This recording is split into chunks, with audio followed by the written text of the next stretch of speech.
Hello, I'm Natalie Turvey, President and Executive Director of the Canadian Journalism Foundation, and it's my pleasure to welcome you to our final CJFJ Talk of this season. We hope you enjoyed the series, even in two dimensions. We'll be back in the fall with a new season of talks on the future of journalism, and we look forward to the day when we can be together again.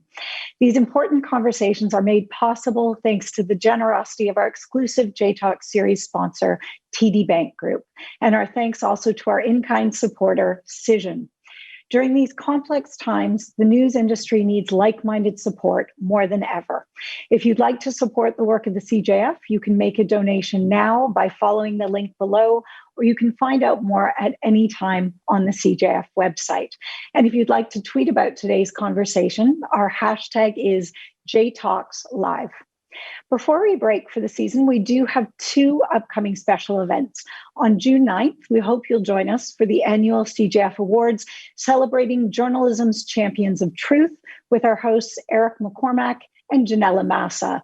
The evening honors the best in national and regional journalism and features new awards for climate solutions reporting, news innovation, and 3 inaugural fellowships for promising Black journalists. And on June 10th, join us for a special presentation featuring back-to-back conversations with CJF Tribute honorees, the Globe and Mail's Andre Picard and CNN's Dr. Sanjay Gupta on their new books and uncovering COVID-19. They will be in conversation with last year's tribute recipient and our host today, Anna Maria Tremonti. You can visit our website for details on how you can tune in. Our guest today is David Remnick, Pulitzer Prize-winning author and editor of The New Yorker, the legacy publication that is the gold standard in long-form journalism. David Remnick has been in charge since 1998, leading one of the most iconic publications in media through a revolutionary time in journalism, while keeping its journalistic and literary values alive and well.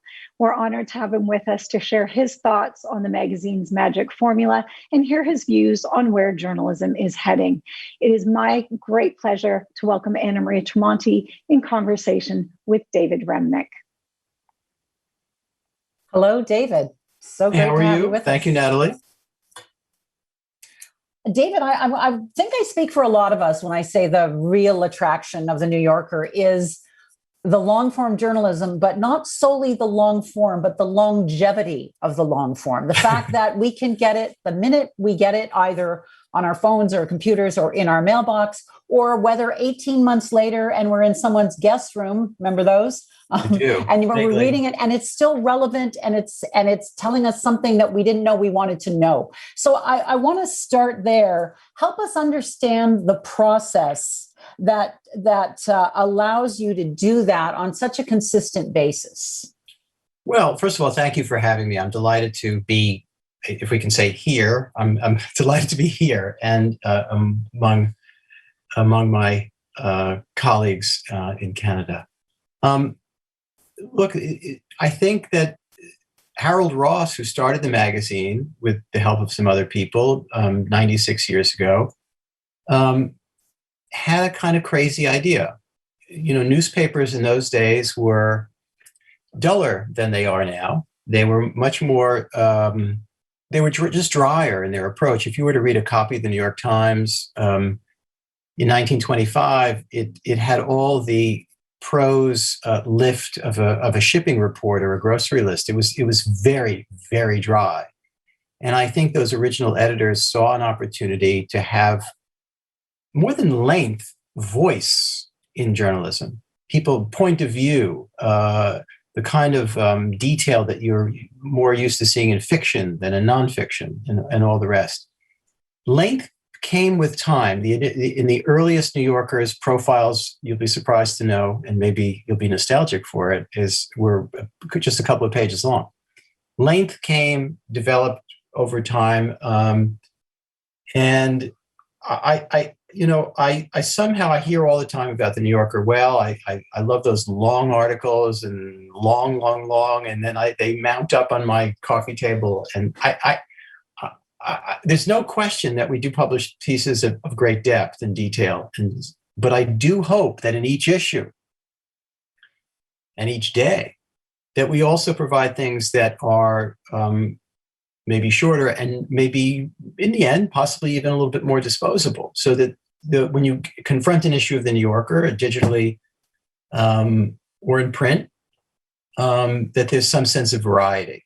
That while there might be a 15,000 word piece, as there was last week on, of all things, UFOs, there's also a short piece on the political crisis of the day by Steve Coll or whomever. There has to be some variety. Otherwise, people are going to admire the magazine more than they read it, and that would be a problem. Well, and you do have that balance. And I've watched the magazine pivot as the technology has allowed more digital offerings and the ability. I mean, you're podcasting, you're doing all sorts of things.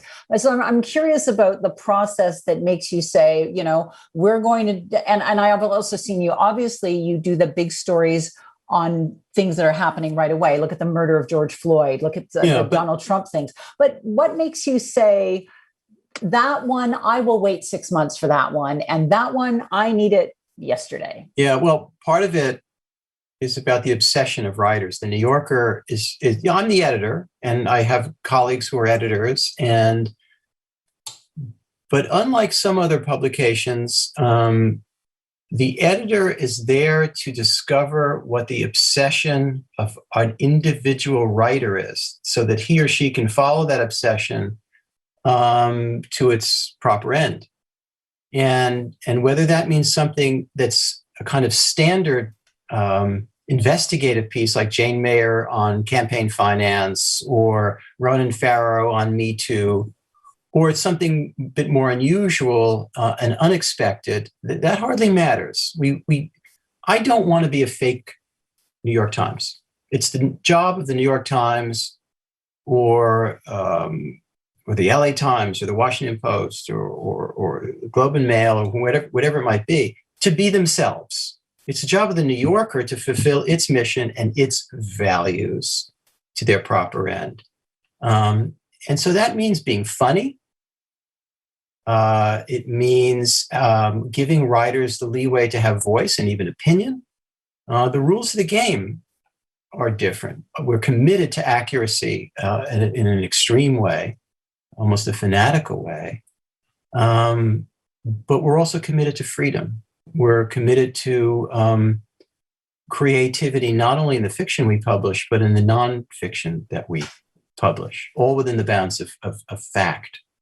And I want every issue of the New Yorker to be, yes, we covered Trump a lot, as we should, and everything that grew out of it.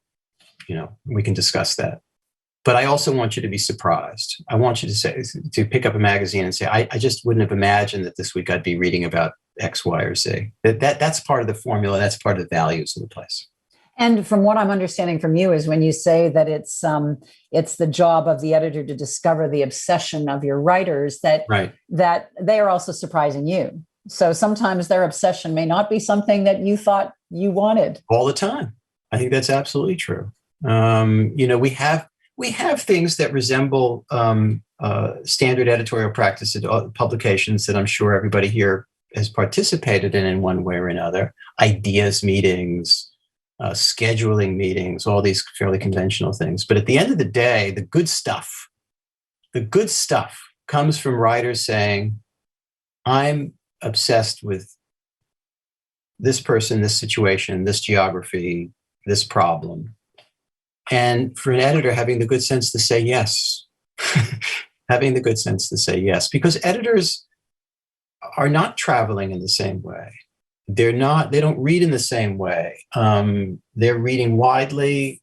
Writers are very often reading deeply into one thing. I can't know what they're going to come up with, what thrilling thing that they'll come up with. And it would be the height of presumption or even arrogance for me to direct a writer too much. Now, sometimes pieces end up in the magazine that were originally an editor's idea presented to a writer, but the writer has to say yes. I'm not forcing any writers to do things because then the result is mediocre, usually, often.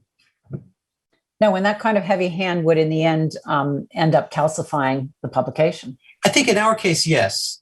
but I also spent 10 years at the Washington Post, and I understand the need for a national editor saying, so-and-so, you're at the White House today, you've got to cover such and such a speech.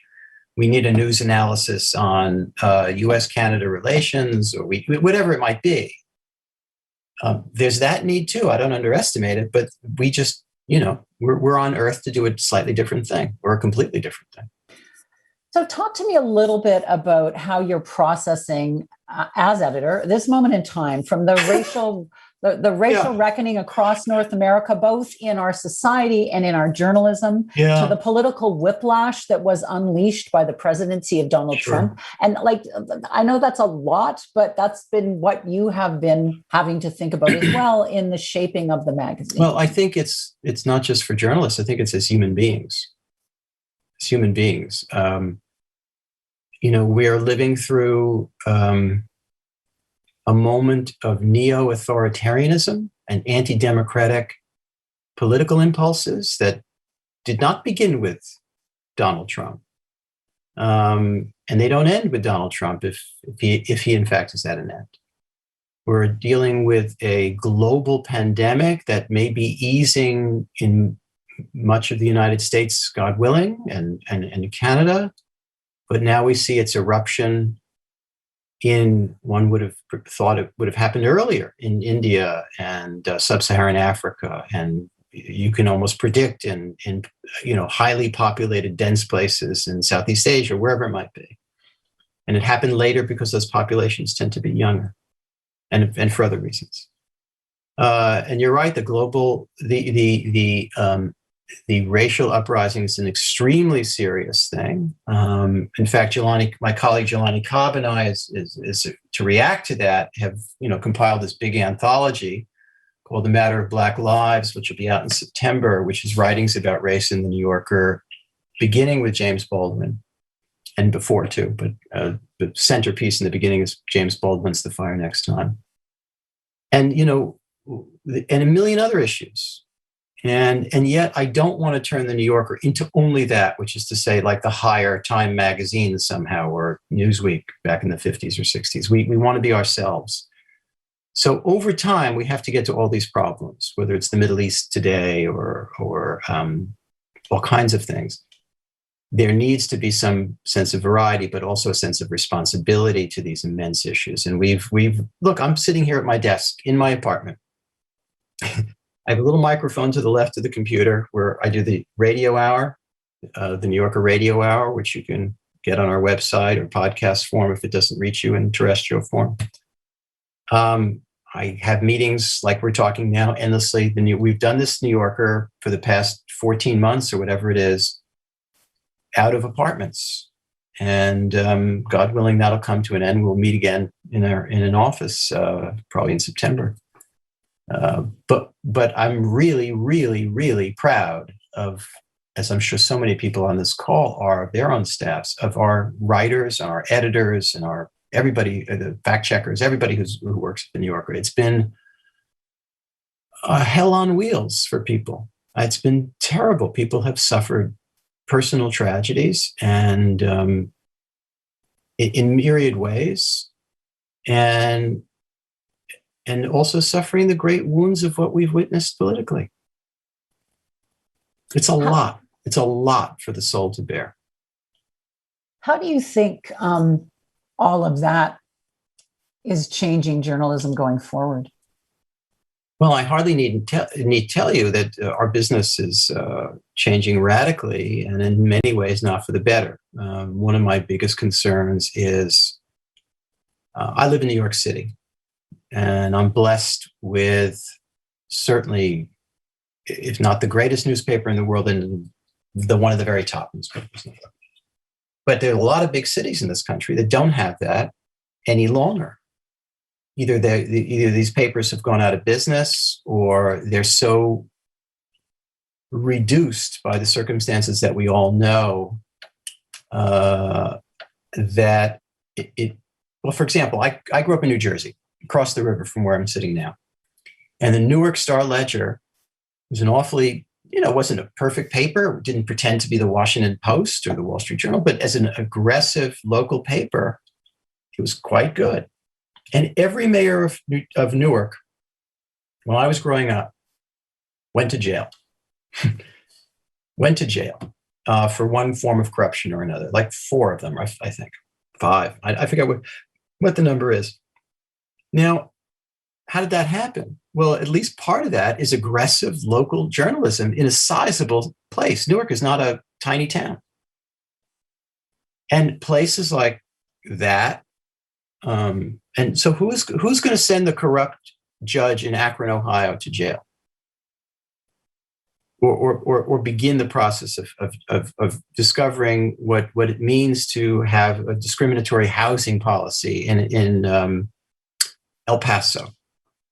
Who's doing that? If journalism is shrinking for all the economic factors we know all too well, I hardly need for this audience to go through it.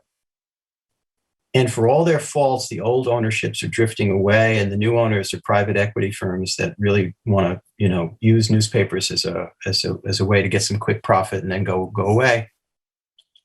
And they haven't, and these institutions have not been replaced by their digital progeny that are good and aggressive and well funded.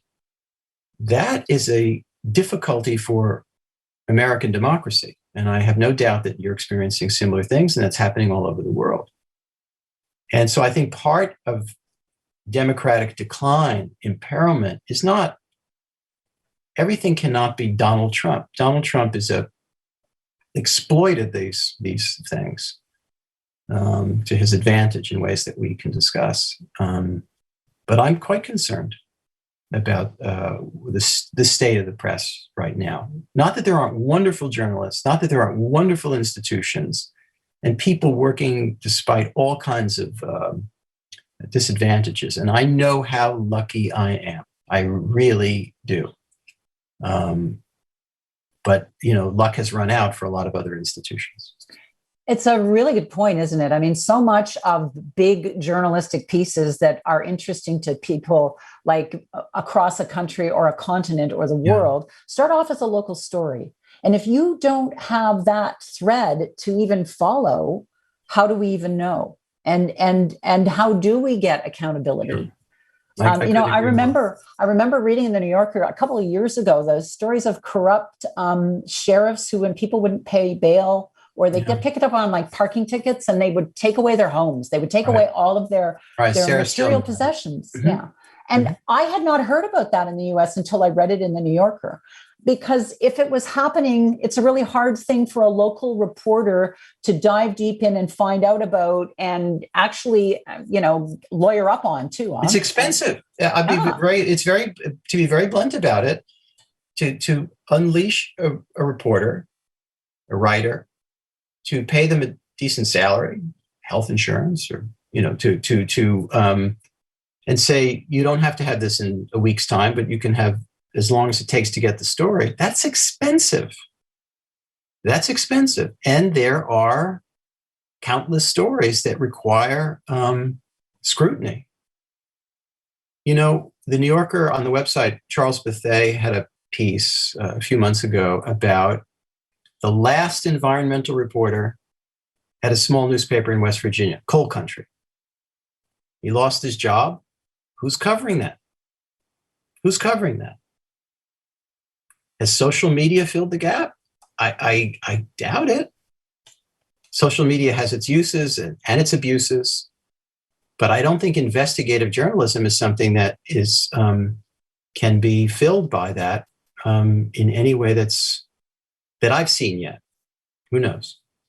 Do you see any kind of movement amongst those who are the decision makers or the deep pockets in trying to fix that? Because I think that you certainly would have a lot of journalists who would be more than happy to take on those roles, that they don't necessarily have to run and be a foreign correspondent. They would love to keep digging in their own backyard in their own. Yeah, there are new institutions that do use different funding models, like ProPublica, the Marshall Project, which is about criminal justice in the United States, and other things that are exciting, interesting, do good work, win awards, and so on. But has it filled the gap of all that's gone out of our journalistic ecology? I don't think so. I don't think so. And, there have been all kinds of discussions about, should universities underfund it? What other models other than this traditional either state or privately held corporate models would there be? And there's some aggressive small publications too, but they are small, and or they're ideological, and that can serve a purpose too. But reporting, the thing that we're talking about, requires time, requires expense, requires skill and experience, and I'm concerned about that. I want to ask you about objectivity, because we're, of course, in the midst of an important discussion around that and the prism through which stories are framed and pursued. What's your thinking? What have you been thinking through this discussion? You mean about opinion and well, and objectivity and the issue of a predominantly white journalistic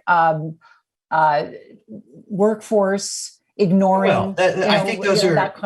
I think those are perhaps two different issues. One is diversity, which I think is absolutely essential at any journalistic institution worthy of its name. And, and some aspects of diversity have come before others. The New Yorker is, I think our staff is 65% women. But at the same time, and we have a number of excellent Black writers and editors, senior editors too. And we need to do better on other areas, though. For example, this is a country that I don't know what the exact numbers are, but I think maybe as much as 20% is Hispanic, is Latino. Excuse me, and we don't have an adequate number of voices from that extremely varied community or set of communities in the United States, and we need to do better. So that's a question of diversity. And look, do I think you absolutely have to have a writer of X group write about that group at all times? No, I do not. But I do know that, over time, it matters to have, diversity in your newsroom as editors, as writers, and elsewhere. The first part of your question, though, was about what? About objectivity. And so objectivity to me, again, they're related. Okay. They're not unrelated. You're right. But I guess, and I grew up at the Washington Post, which is a very straight, excellent newspaper. I prefer the word fairness to objectivity. I mean, when I think about objectivity, I think of scientific method and a kind of perfectibility of result. But I don't think journalism can achieve that. What it can achieve is fairness and some sense of balance, perspective, and context. Now, at the New Yorker, writers do have points of view, but they have to kind of earn them. Do you know what I mean? They can't just. I'll clean up the metaphor, but it used to be said that having an opinion is like salt shakers. Everybody has one, and opinions can be interesting and they can be convincingly expressed and maybe change or push your own point of view. That's great. But I do think what's even more essential, at least in our publication, is the marshaling of fact and being fair. Precisely what I find a lot of cable television doesn't do. We don't have to have the predictable conversation about Fox TV. It's too boring and predictable at this point. But I know that people think of the New Yorker as a liberal magazine in many ways, but there are differing views. But I'm not here to publish the National Review either. Right. Let the National Review do that, and all the power to them. Now, and I'm interested also just to tease out a little bit when we talk about objectivity. And yes, that's objectivity, subjectivity is kind of, I agree with you, the fairness moniker is important. But we are, in my own work, even, when I've worked with journalists coming up, and I don't think there are a number of journalists who have pointed out, and they're not wrong, that a journalist who is, for example, of Arab descent, when they do a story about Palestinians and the Arab-Israeli conflict, they get questioned a little more. A Black journalist raising an issue, and I'm not talking about one specific publication. I'm sure that's true. I'm sure that's in the breach true. Yeah. So the prism through which we inevitably a story, right? Inevitably, but that's why I don't know that objectivity, in its purest scientific sense of the word, is achievable, or even what we should be asking of ourselves. I think it's imperative on all of us. Let's take the Middle East, for example. And I think what you're referring to when you say the Middle East, you're talking about the Arab-Israeli conflict. In this context, yes. Yeah. I know it's bigger. It's immensely complicated. Yeah. It's a long history. It's not just about which rockets were fired at whom this morning. And each side has very complicated narratives of its own, and they're not single narratives either. Not all Israeli Jews think the same thing any more than all Palestinian Arabs think the same thing. I think the smartest thing a human being can do, much less a journalist, is acknowledge, not throw up one's hands, but acknowledge the immense complexity of everything from the Middle East conflict to, pick your subject. Pick your subject. I'm not suggesting that each side is equally right or wrong. I'm not suggesting that let's be fair to the Ku Klux Klan, because after all, they, I don't, it's not a reductio ad absurdum, but it is worth knowing more than knowing less. It is worth providing more context than less context. It is worth journalists always questioning their presumptions. Did you always want to be a journalist? No, I wanted to write fiction. And I'm sure that's pretty old style, early ambition of a lot of people I bet on this call. My parents were sick. I grew up in a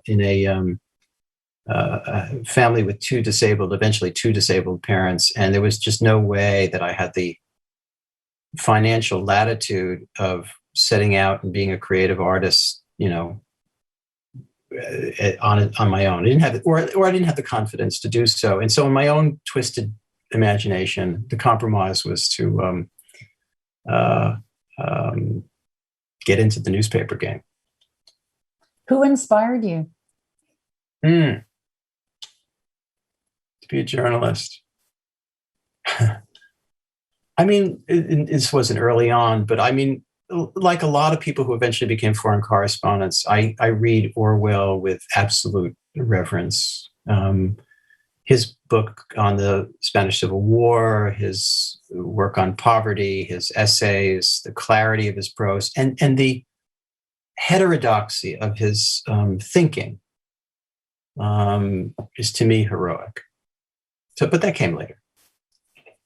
Well, and you first came on my radar as the Moscow correspondent at a time of great upheaval in the former Soviet Union and the Eastern European countries. I'm just wondering, what did you learn then that you were able to take forward? Everything. I learned how to be a reporter in Moscow. I was only 29 years old, and I had been a kind of feature writer and a sports writer. I did whatever the Washington Post sent me to do, and I had a lot of fun. But I think the depth of my work, I skipped from, if you're a feature writer, you skip from lily pad to lily pad in a way. Moscow is where I grew up. That's where I grew up.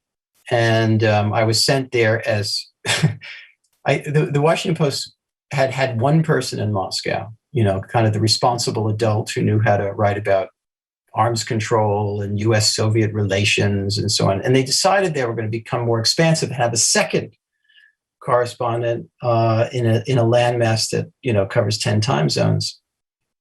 So my wife and I, quite young at the time, moved there. my wife Esther Fine, and she wrote for the New York Times, and I wrote for the Washington Post. It was like, Spencer Tracy and Katharine Hepburn. And we worked from, 9 in the morning till 2 in the morning every day for 4 years. It was journalistic heaven. And you were writing about everything, but you were thinking about this one big subject all the time. And I just learned a tremendous amount, and not just about Russian life or Russian politics, but about news writing, about getting things right, about everything that I needed to know. And it was kind of trial by fire. And, at that time in the Soviet Union, there was also a reckoning of truth and versus That's propaganda. Right. You write about that in the book you won a Pulitzer Prize for. Mistakes happen. So, and then, fast forward and you're in the United States, and there's a reckoning on truth and propaganda and what's real and who won an election and all of that. That's a very good point. Look, the phrase enemies of the people, vrag narodov, as they say in Russian. Well, that was used in the French Revolution during the Terror.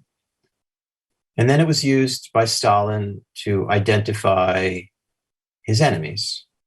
And I think we know what happened to those enemies. To hear an American president refer to the press as enemies of the people is something so mind-boggling and disgusting that it just beggars the imagination. On the other hand, there were so many other horrible things done and said in those 4 years that we barely remember it. We barely remember it. This is an administration framed by an inauguration in which the president not only lied about the crowd, which seems half funny at this point, but also gave a speech that could have come out of the mouth of an autocrat anywhere in the world. And then its last days were framed by an uprising on the US Capitol, inspired by a president who denied the legitimacy of an American election.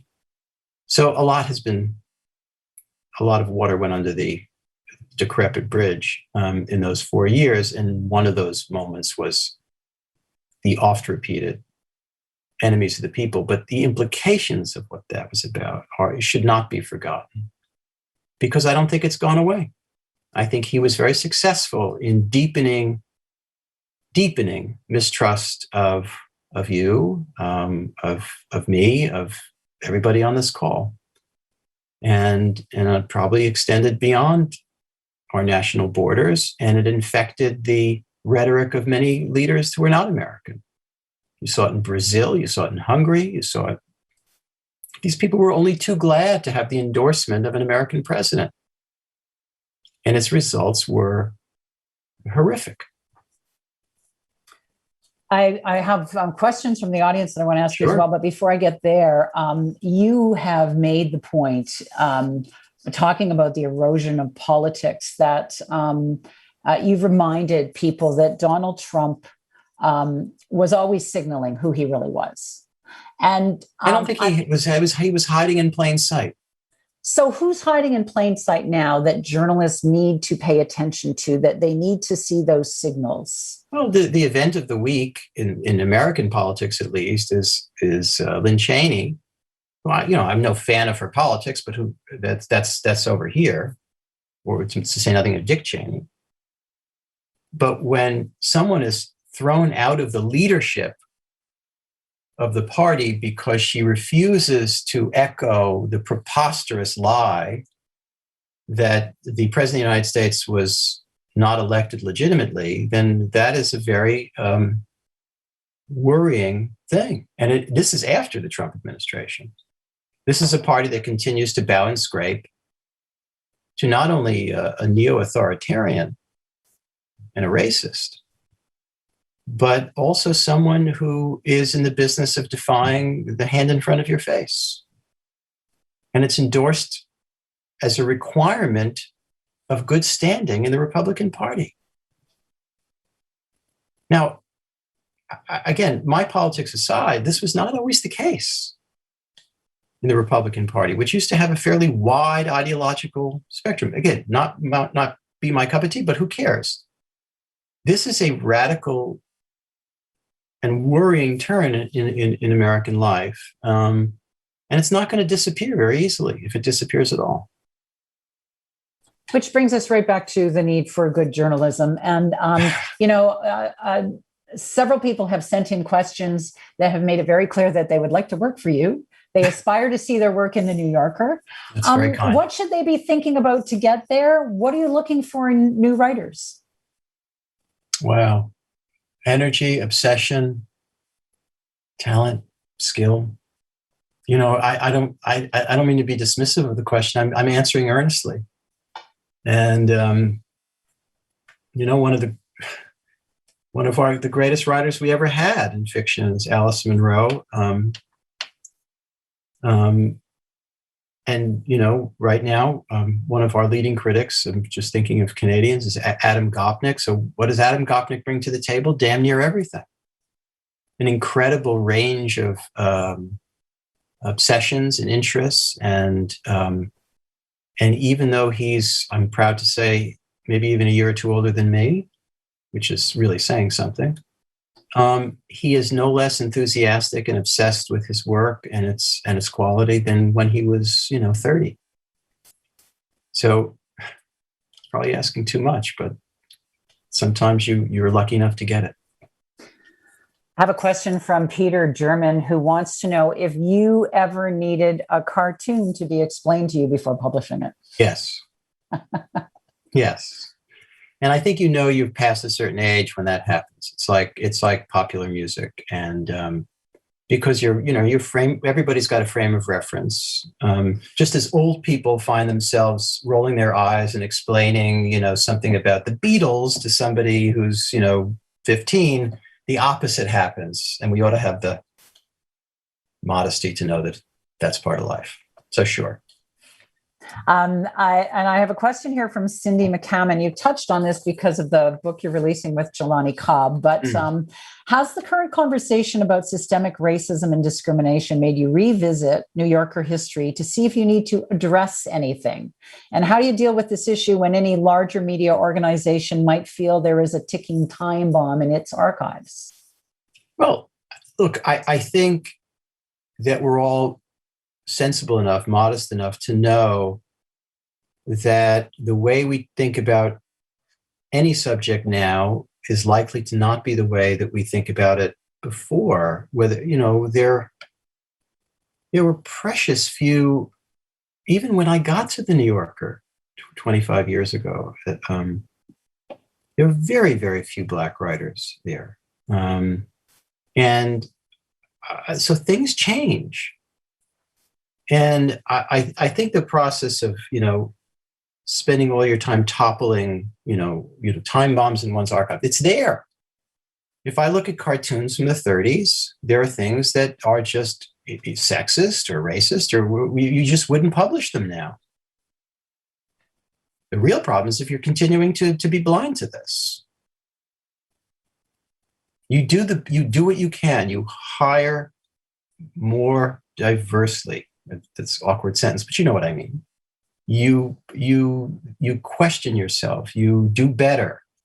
That's the very definition of what we should be after. You bring in, of course you question yourself. What would we be without it? We'd be fools and worse. So yeah. I'm watching the clock. We have to wrap up there. But David, thank you so much for your time and for your work and for your leadership. My pleasure. And thank you, everybody, for collecting around the hearth of the computer screen. And I hope one day we'll all be in the same room. I think it'll be soon. Thanks again. Take care. And thank you, everyone, for joining us. This wraps up our season of J Talks. The Canadian Journalism Foundation has a special presentation, however, coming up, and Natalie alluded to it. And we hope you're going to tune in to watch that. The CJF is honoring 2 health journalists with the CJF Tribute Award with their exceptional impact throughout their careers, and especially during this COVID-19 pandemic. You're likely familiar with the honorees: Andre Picard, health reporter and columnist for the Globe and Mail, and Dr. Sanjay Gupta, chief medical correspondent for CNN. As last year's tribute honoree, I'm looking forward to having back-to-back conversations with both of them about covering this pandemic and about the books they each released earlier this year and about what they're thinking and how they are thinking about all of the kind of reporting they do moving forward. To register for this talk on June 10th, just visit the website, CJF website. And to stay updated on all CJF events, visit the website to sign up for the newsletter or follow the Canadian Journalism Foundation on Twitter, Facebook, LinkedIn, Instagram. A reminder, you can find the videos and the podcasts of past talks on the CJF website as well. We've had some great conversations this season. Thank you for all of your questions and for all of your time in being part of this. Thanks for watching.